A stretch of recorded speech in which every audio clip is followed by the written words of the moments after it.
우리가 엘리사의 길을 계속 나누고 있습니다. 엘리사가 이 생명의 기적, 사망의 저주를 불러일으키며 하나님의 선지자로서의 이 본격적인 활동을 시작했죠. 이 열왕기하 이제 3장에서 7장까지 쭉 이어지는 거는 엘리사가 이제 기적으로 이제 하나님의 능력을 역사하는 그런 장면들이 쭉 이어져 있습니다. 어떤 기적이 나오냐면 3장에서는 이스라엘과 이 모압과의 전쟁에서 마실 물이 없어서 위기에 처했을 때 엘리사가 이 광야 한가운데 골짜기에서 물이 가득하게 하는 기적을 베풀었습니다. 또 4장에서는 여러 가지 기적이 나오는데 이 과부의 기름병이 마르지 않게 하는 기적, 또 아이를 낳지 못하는 수냄 여인이 아이를 낳게 하는 기적, 죽은 아이를 다시 살려내는 기적, 국 속의 어떤 죽음의 독을 제거하는 기적, 보리떡 20개로 100명을 먹이고도 떡이 남게 되는 기적, 이런 기적들이 계속 소개되고 있습니다. 하나님께서 엘리사를 통해 이런 기적을 계속 나타내 보이시는 것은 무엇 때문이겠습니까? 생명이 죽게 있고 능력이 죽게 있음을 분명하게 하나님께서 보이시는 것입니다. 너희는 내 백성이고 나는 너희의 하나님이다 라는 것을 선포하시는 것입니다. 마음이 굳어져 하나님께로 돌아오려고 하지 않는 이스라엘을 향하신 하나님의 애타는 마음을 기적으로 계속 보이시는 것입니다. 내가 너희의 하나님이고 너희는 내 백성인데 왜 그렇게 마음이 굳어져서 나에게 돌아서서 세상을 의지하면서 살아가느냐 하시는 것입니다. 내게로 돌아오라는 것입니다. 자, 이번 주 그리고 이제 이어서 다음 주까지 우리가 살펴볼 말씀은 열왕기하 5장에 이 이방인 나병 환자 나아만이 이 고침받는 이야기입니다. 올해의 이 마지막 주일과 새해의 첫 주일을 열왕기하 5장의 이 나아만 이야기로 우리가 함께 살펴볼 것입니다. 우리 본문을 같이 읽겠습니다. 열왕기하 5장 1절부터 14절까지를 번갈아 읽겠습니다. 아람 왕의 군대장관 나아만은 그의 주인 앞에서 크고 존귀한 자니 이는 여호와께서 전에 그에게 아람을 구원하게 하셨음이라. 그는 큰 용사이나 납병 환자더라. 전에 아람 사람이 떼를 지어 나가서 이스라엘 땅에서 어린 소녀 하나를 사로잡으매 그가 나아만의 아내에게 수송되더니 그의 여주인에게 이르되 우리 주인이 사마리아에 계신 선지자 앞에 계셨으면 좋겠나이다. 그가 그 납병을 고치리이다 하는지라. 나아만이 들어가서 그의 주인께 아뢰어 이르되 이스라엘 땅에서 온 소년의 말이 이러이러하더이다 하니 아람 왕이 이르되 갈지어다. 이제 내가 이스라엘 왕에게 글을 보내리라 하더라. 나아만이 곧 떠날새 은 10달란트와 금 6,000개와 의복 10벌을 가지고 가서 이스라엘 왕에게 그 글을 전하니 이르렀으되 내가 내 신하 나아만을 당신에게 보내오니 이 글이 당신에게 이르거든 당신은 그의 나병을 고쳐주소서 하였더라. 이스라엘 왕이 그 글을 읽고 자기 옷을 찢으며 이르되 내가 사람을 죽이고 살리는 하나님이냐? 그가 어찌하여 사람을 내게로 보내 그의 납병을 고치라 하느냐? 너희는 깊이 생각하고 저 왕이 틈을 타서 나와 더불어 시비하려 함인 줄 알라 하니라.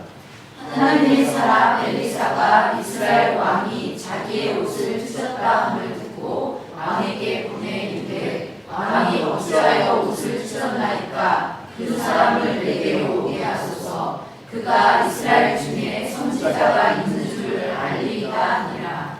나아만이 이에 말들과 병거들을 거느리고 이르러 엘리사의 집 문에 서니 엘리사가 사자를 그에게 보내 이르되 너는 가서 요단강에 몸을 7번 씻으라. 내 살이 회복되어 깨끗하리라 하는지라. 나아만이 노하여 물러가며 이르되 내 생각에는 그가 내게로 나아와서 그의 하나님 여호와의 이름을 부르고 그의 손을 그 부위 위에 흔들어 납병을 고칠까 하였도다. 다메섹 땅 아바나와 바르발은 이스라엘 모든 강물보다 낫지 아니하냐. 내가 거기서 몸을 씻으면 깨끗하게 되지 아니하랴 하고 몸을 돌려 분노하여 떠나니. 그의 종들이 나와서 말하여 이르되 내 아버지여 선지자가 당신에게 큰 일을 행하라 하였더라면 행하지 아니하였으리이까 하물며 당신에게 이르기를 씻어 깨끗하게 하라 함이리이까 하니. 나아만이 이에 내려와서 하나님의 사람의 말대로 요단강에 7번 몸을 잠그니 그의 살이 어린아이의 살같이 회복되어 깨끗하게 되었더라. 이 1절을 보시면 나아만이라는 사람에 대해서 이제 소개되고 있죠. 그는 어떤 사람입니까? 아람 왕의 군대 장관이고 그의 왕 앞에서 크고 존귀한 자다라고 하죠. 세상 부러울 것이 없는 권세를 갖고 있고 인품도 훌륭해서 존귀한 자로 평가되고 있는 사람입니다. 한마디로 남부러울 것이 없는 큰 성공의 길을 달려가고 있는 사람입니다. 그러나 이 세상 부러울 것이 없이 모든 걸 가진 자처럼 보이는 이 나아만에게 한 가지 결정적인 문제가 있었죠. 그는 납병 환자입니다. 결정적인 불행입니다. 세상 부러울 것 없이 모든 것을 가졌고 인품까지도 훌륭한 존귀한 자이고 큰 용사인데 그는 납병 환자라는 것입니다. 결정적인 인생의 문제인 것이죠. 자기가 어찌 해볼 수 없는 문제이고 절망입니다. 아람의 왕도 나아만을 아끼지만 그 왕조차도 나아만에게 해줄 수 있는 게 아무것도 없습니다. 근데 1절을 보시면 참으로 특이한 말씀이 나오죠. 나아만이 아람 왕에게 크고 존귀한 자로 여겨질 수 있었던 이유가 나오고 있습니다. 나아만이 성공의 길을 달릴 수 있었던 이유, 그게 뭐라고 합니까? 이는 여호와께서 전에 그에게 아람을 구원하게 하셨습니다. 나아만이 큰 용사로서 아람을 구원했기 때문에 아람 왕에게 크고 존귀한 자로 높임을 받고 있는 것인데 그 일을 주도하신 분이 놀랍게도 하나님이시랍니다. 아람은 이스라엘이 아닌 이방민족이죠. 근데 하나님은 아람이 전쟁에서 이기고 지는 것을 주관하고 계십니다. 하나님은 단지 이스라엘의 하나님만이 아니라 온 땅의 주인이심을 말하는 것입니다. 우리는 간혹 착각하지요. 하나님은 교회 안에서만 하나님인 줄 압니다. 그리스도인들에게만 하나님이신 줄 압니다. 하나님은 세상에 대해서는 관심도 능력도 없으신 줄 압니다. 전혀 그렇지가 않다는 것입니다. 하나님은 온 세상의 주권자요 통치자이시라는 것입니다. 아람이 전쟁에서 이기고 지는 것도 다 하나님의 주권 속에 있는 일이라는 것입니다. 자, 그리고 이 아람 사람 나아만, 이방인 나아만, 하나님은 바로 이 나아만을 통해 하나님의 일을 하셨다라는 것입니다. 나아만은 하나님을 들어보지도 못했지만 하나님은 이미 나아만을 알고 계십니다.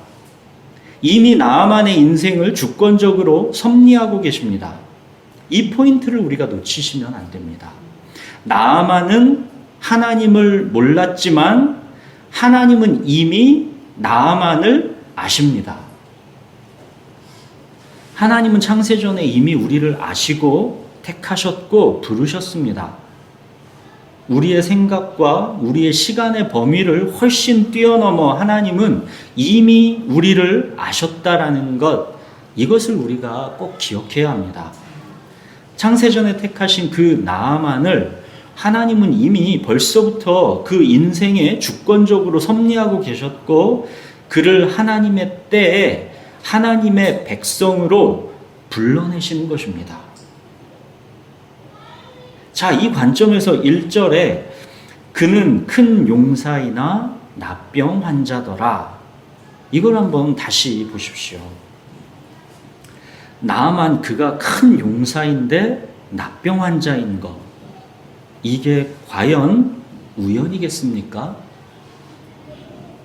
또 이것이 과연 그냥 불행한 일이기만 하겠습니까?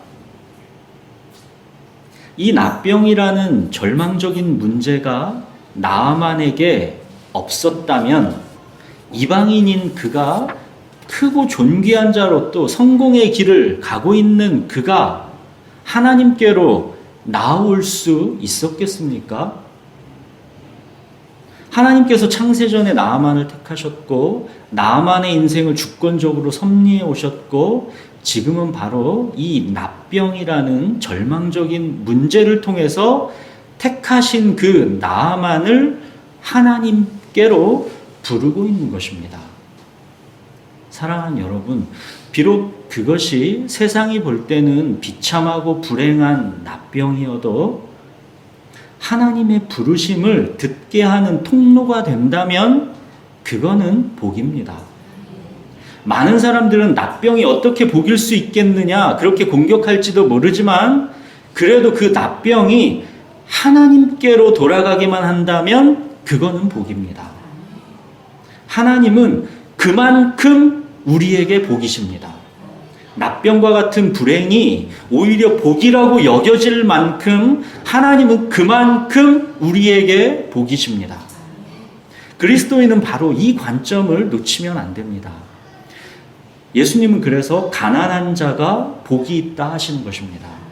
우리를 주님께로만 이끌 수 있다면 그것이 세상이 보기에 어떤 가난과 불행과 슬픔일지라도 그거는 복입니다.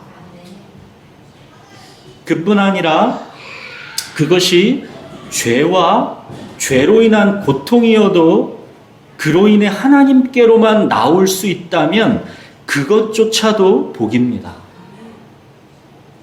다윗이 밧세바를 범하고 우리아를 죽였습니다. 그로 인해 다윗은 우리들이 이미 살펴봤었듯이 그 이후의 삶을 큰 아픔과 고통 속에서 살았습니다. 하지만 그것이 다윗에게 복이었습니다. 주는 나의 주님이시오니 주밖에는 나의 복이 없습니다 하는 이 다윗의 고백은 그렇게 만들어졌습니다. 죄가 더한 곳에 은혜가 더하게 된 것입니다. 세상은 그런 복은 너희나 가져라 할지도 모릅니다. 그만큼 이거는 파격적인 주장입니다. 그러나 하나님은 우리에게 그만큼, 아니 비교할 수 없을 만큼 놀라운 복이시다라는 것입니다. 우리는 이 땅이 전부인 삶을 살아가는 존재가 아니라 하나님과 함께 영원을 살아가는 존재다라는 것을 반드시 아셔야 합니다. 그것이 무엇이 되었든 우리로 하나님께 가까이 가게만 할 수 있는 것이라면 전부 다 그거는 복입니다. 그만큼 하나님은 우리에게 복이십니다. 주는 나의 주님이시오니 주밖에는 나의 복이 없습니다. 이 고백은 여기에서 나오는 것입니다. 사랑하는 여러분, 우리에게 만약 나아만과 같이 이런 납병이라는 결정적인 문제가 우리에게 없다면 또 다윗의 죄와 고통과 같은 이 밑바닥으로 내몰려보는 그러한 지경에 우리가 내몰려보지 않았다면 우리들이 예수 그리스도의 십자가 복음을 간절하게 꽉 붙잡기는 어려울 것입니다. 가난한 자가 복이 있고 죄가 더한 곳에 은혜가 더한 것입니다. 우리에게 복은 바로 오직 주님 한 분뿐이시기 때문입니다. 자, 이어서 2절도 보십시오. 어린 소녀 하나가 나오죠. 나아만의 아내에게 수종드는 계집종입니다. 이스라엘 아이인데 노략질당해 사로잡혀 왔습니다. 하나님의 백성 이스라엘의 아이인데 그 인생은 이렇게 사로잡혀 끌려와서는 이방 땅에서 종이 되어 살고 있습니다. 어찌 보면 참 불쌍한 인생이다 할 수 있는 것이죠. 하나님의 백성, 이스라엘의 아이인데 왜 이렇게 노예 신세가 되어서 이방 땅에 끌려와 있습니까? 이거는 하나님은 아무런 능력이 없다라는 증거입니까? 하나님은 자기 백성을 돌보실 수 없는 것입니까? 하나님은 살아계시지 않다라는 증거입니까? 참 이상하지 않습니까? 이방 사람 나아만에게 아람을 구원하게 하셔서 크고 존귀한 자가 되시게 하실 수 있는 분이 하나님입니다. 자기 백성 이스라엘의 이 어린 소년은 사로잡혀 끌려와서 계집종이 되게 그런 방치하신 것 같은데 이 두 가지를 놓고 보면 왠지 좀 이상하지 않습니까?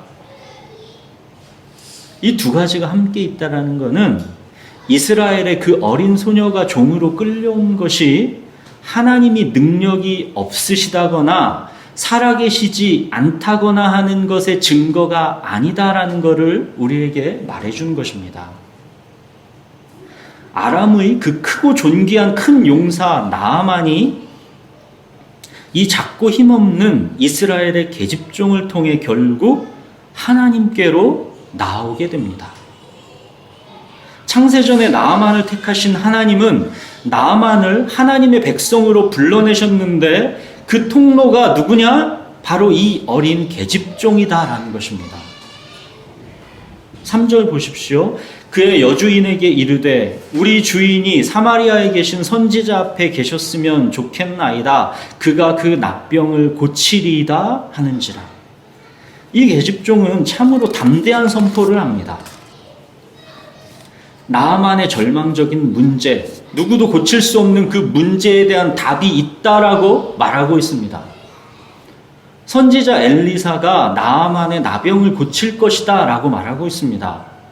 이 어린 소녀는 엘리사의 수많은 기적을 소문으로 들어서 이미 잘 알고 있는 것입니다.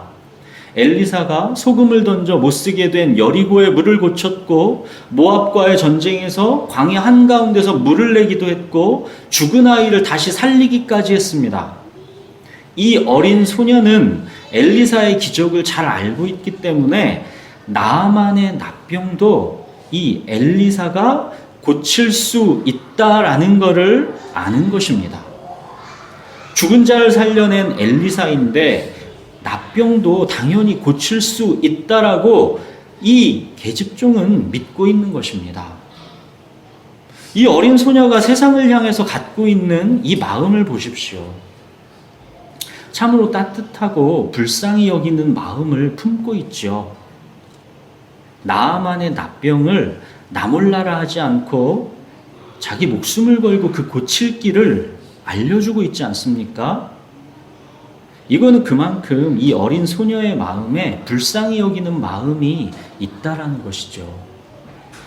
이 어린 소녀가 진정 무엇을 의지하고 살아가는지 보십시오. 크고 존귀한 자 나아만, 또 자기는 그 집에 그냥 계집종입니다. 근데 자기 처지를 한탄해서 비참함 속에 살아가는 게 아니라 오히려 나아만의 납병에 관심을 갖고 있습니다. 불쌍히 여기고 있습니다. 그 해결책을 알려주고 싶어 합니다. 이거는 정말 자기 목숨을 거는 일입니다. 계집종에 불과한 이 어린 소녀가 크고 존귀한 자 나아만의 납병을 거론한 것입니다. 그리고 고칠 길이 있다고 얘기한 것입니다. 만약 일이 잘못되어 보십시오. 이거는 주인을 능멸한 것이 된 것입니다. 10중 8구 대부분의 사람들은 자기 계집종이 이렇게 납병을 고칠 길이 있다라고 하면 그거를 믿고 귀를 기울이겠습니까? 대부분은 무시하고 그 계집종을 벌주겠죠. 자기가 이미 모든 길을 다 백방으로 찾아봤지 않았겠습니까? 크고 존귀한 내가 백방으로 길을 찾아도 찾지 못한 거를 그 어린 계집종이 그 길을 알고 있다라는 거를 겸손하게 믿고 귀를 기울일 수 있는 사람이 과연 몇이나 되겠습니까? 근데 나아만이 이 말을 듣습니다. 나아만이 이 말을 듣고 있다라는 게 기적입니다. 나아만은 하나님께서 이미 택하신 자이기 때문에 이 계집종이 말하는 구원의 길이 들리는 것입니다. 이걸 아셔야 합니다.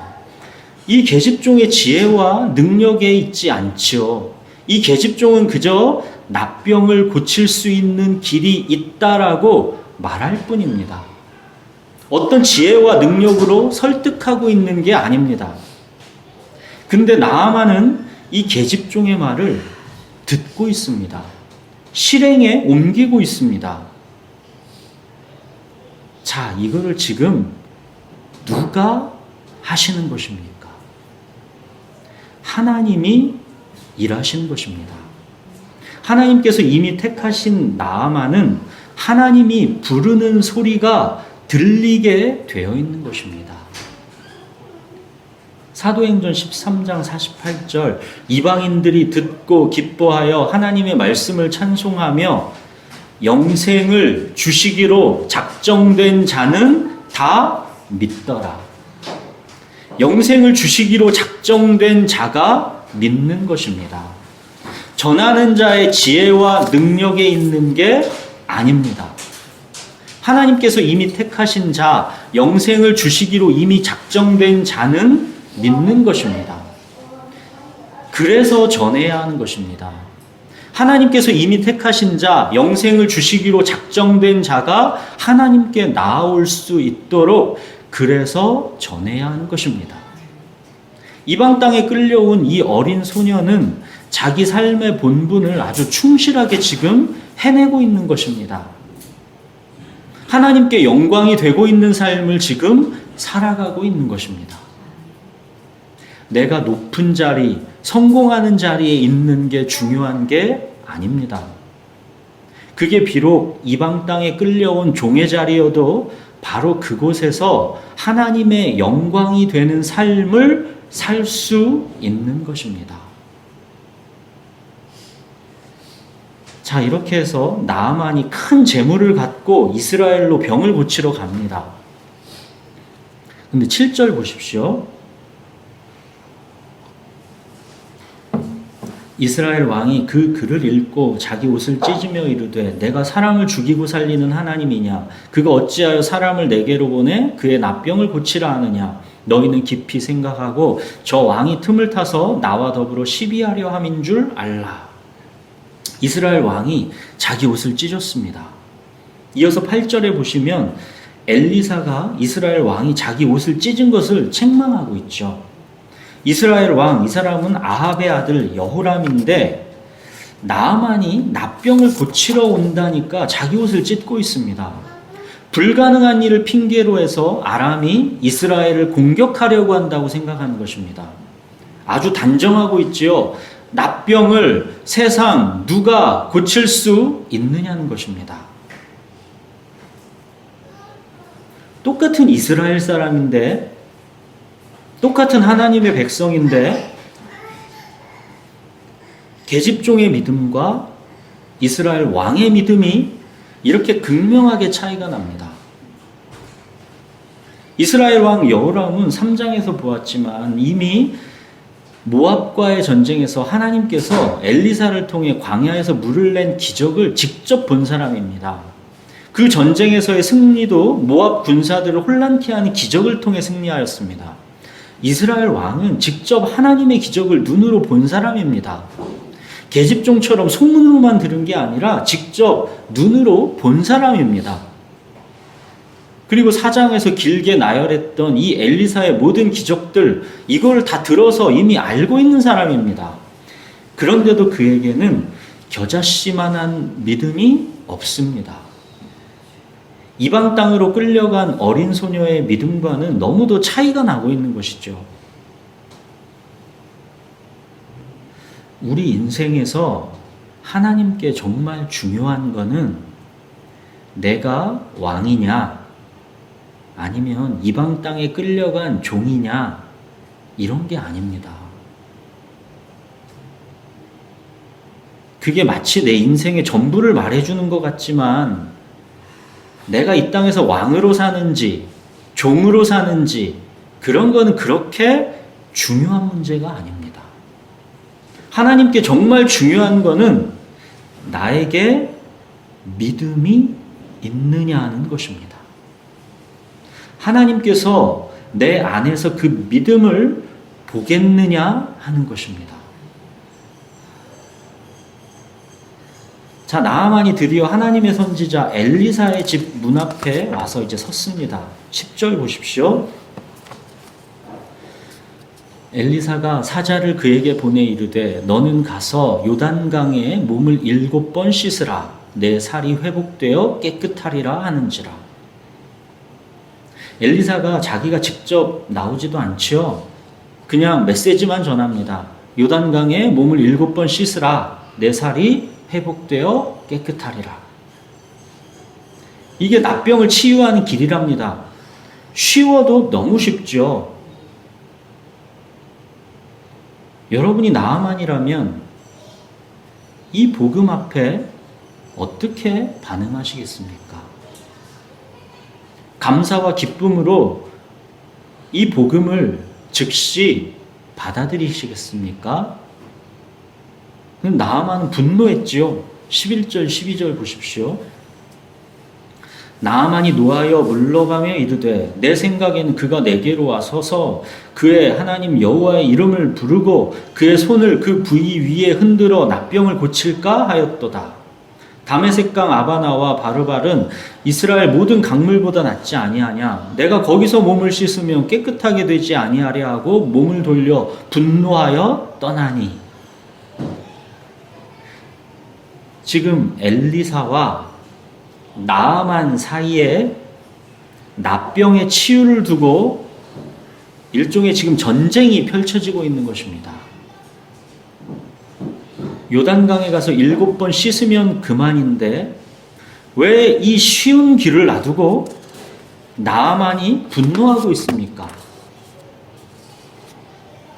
엘리사는 또 이왕이면 멀리서 온 크고 존귀한 손님인데 자기가 직접 나가서 설명해주면 얼마나 더 상황이 부드럽겠습니까?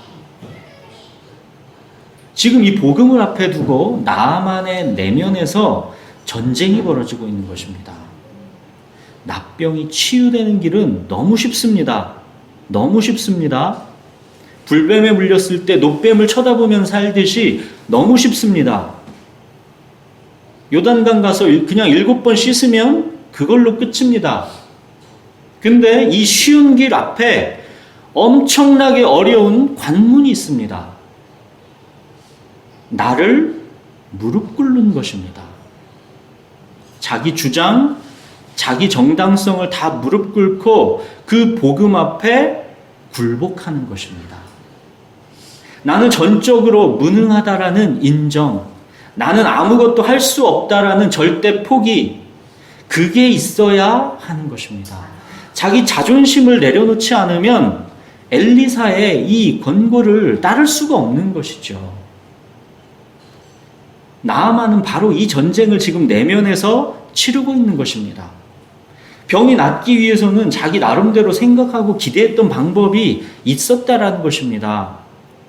엘리사가 직접 우선 자기한테로 공손하게 나아와야 되는 것이고 하나님 여호와의 이름을 막 부르면서 그의 손을 내 납병 부위 위에 흔들어서 그렇게 납병을 고치겠지 하는 이 요란한 나름대로의 시나리오가 있었던 것입니다. 뭔가 그럴듯한 내가 이해할 만한 방법으로 나를 치유해 줄 것이다 생각한 것입니다.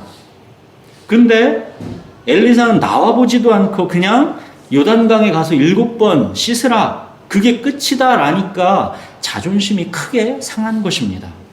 내가 누군데 감히 이렇게 대우하냐는 것입니다. 내가 누구긴 누구입니까? 그냥 납병 환자지. 하나님 앞에서 자기의 처지가 정말 어떤 상태인지를 보아야 그때 구원의 길이 보이는 것입니다. 자존심이 죽고 완전히 굴복되어야 그때 구원의 길이 열리는 것입니다. 나아만은 분노해서 떠났습니다. 그랬더니 나아만의 종들이 나아만을 달랬지요. 13절 그의 종들이 나와서 말하여 이르되 내 아버지여 선지자가 당신에게 큰 일을 행하라 말았더라면 행하지 아니하였으리이까? 하물며 당신에게 이르기를 씻어 깨끗하게 하라 함이리이까? 나아만도 듣고 보니까 또 그렇죠. 나아만은 그래도 강팍한 사람은 아닙니다. 하나님께서 택하시고 부르신 자라 그 마음이 구원의 길로 향해서 결국은 이렇게 계속 나아가게 되는 것입니다. 14절 나아만이 이에 내려가서 하나님의 사람의 말대로 요단강에 7번 몸을 잠그니 그의 살이 어린아이의 살같이 회복되어 깨끗하게 되었더라. 말씀대로 한 것입니다. 그랬더니 어린아이 살같이 회복돼서 완전히 깨끗하게 되었다라는 것입니다. 이게 복음이죠. 자, 이렇게 말씀대로 나아만은 정확하게 그의 살이 어린아이의 살같이 회복되어 깨끗하게 되었습니다. 자, 이렇게 하나님께서 미리 택하신 자 나아만의 납병을 이렇게 깨끗하게 치유해 주셨습니다. 이렇게 나아만의 납병이 치유되는 이 이야기를 올 한 해의 마지막 주일에 우리가 같이 살펴보면서 우리들이 한 해를 돌아보면서 무엇을 생각해 봐야 할까요? 가장 먼저는 우리가 갖고 있는 복에 대한 관점이 이젠 정말로 바뀌어야 합니다. 하나님이 정말로 온 땅의 주인이시고 우리의 아버지이시며 주권과 섭리로 우리 인생을 돌보신다라는 것을 우리가 진짜 믿는다면, 진정 그 믿음이 우리에게 있다면 오직 하나님만이 나의 복이라고 고백할 줄 알아야 합니다. 납병마저도 그것이 오히려 하나님께로 나아가게 하는 통로가 된다면 그것도 감사의 이유가 될 수 있어야 한다는 것입니다.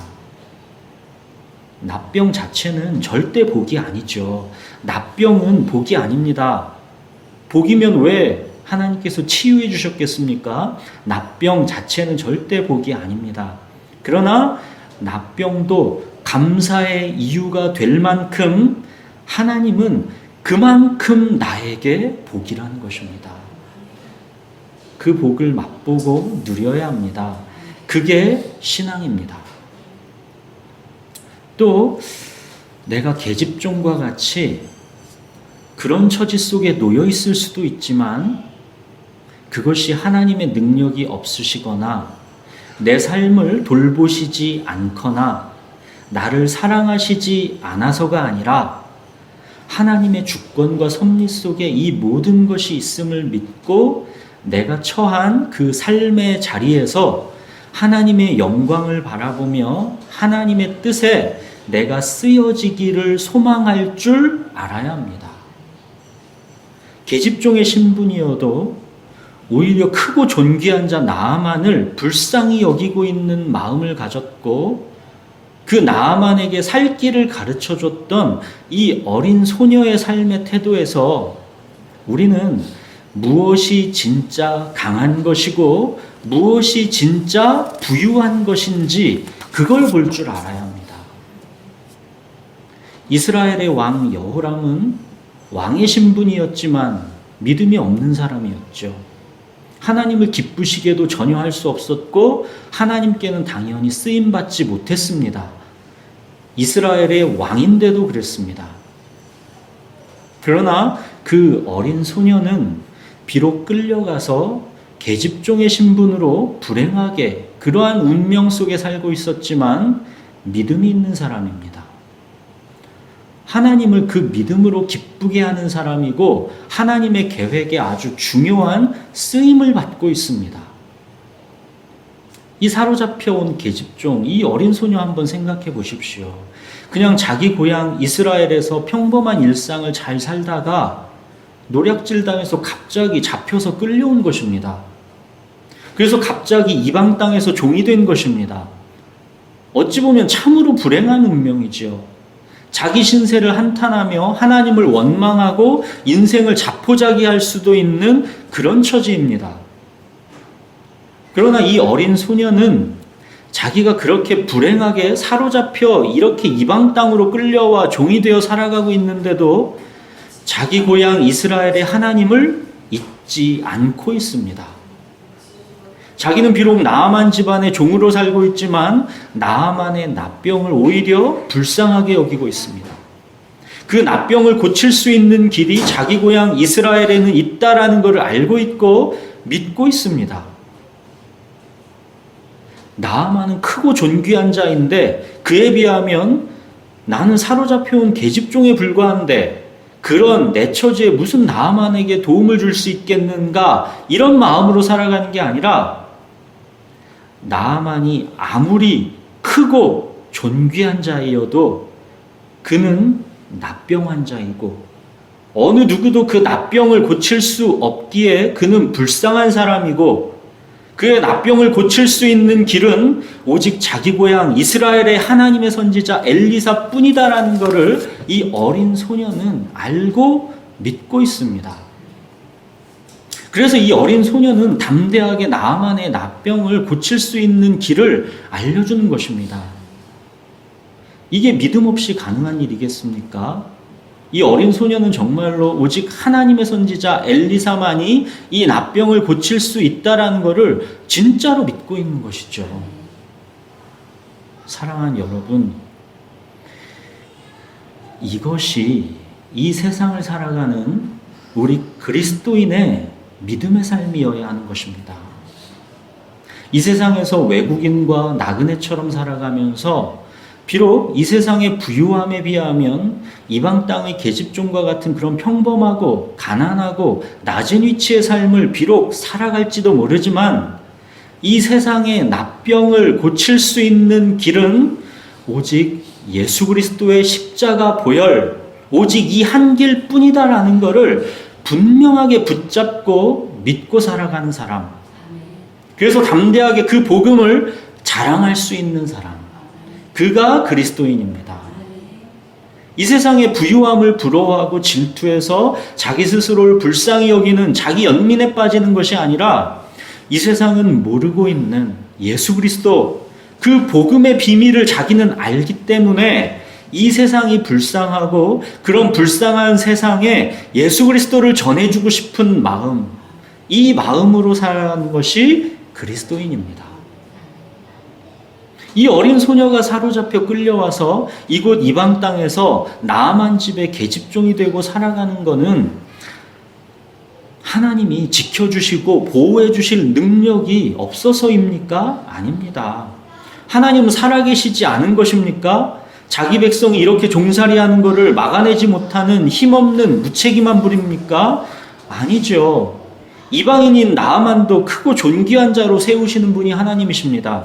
근데 하물며 자기 백성 이스라엘의 이 어린 소녀를 그냥 방치하시는 것이겠습니까?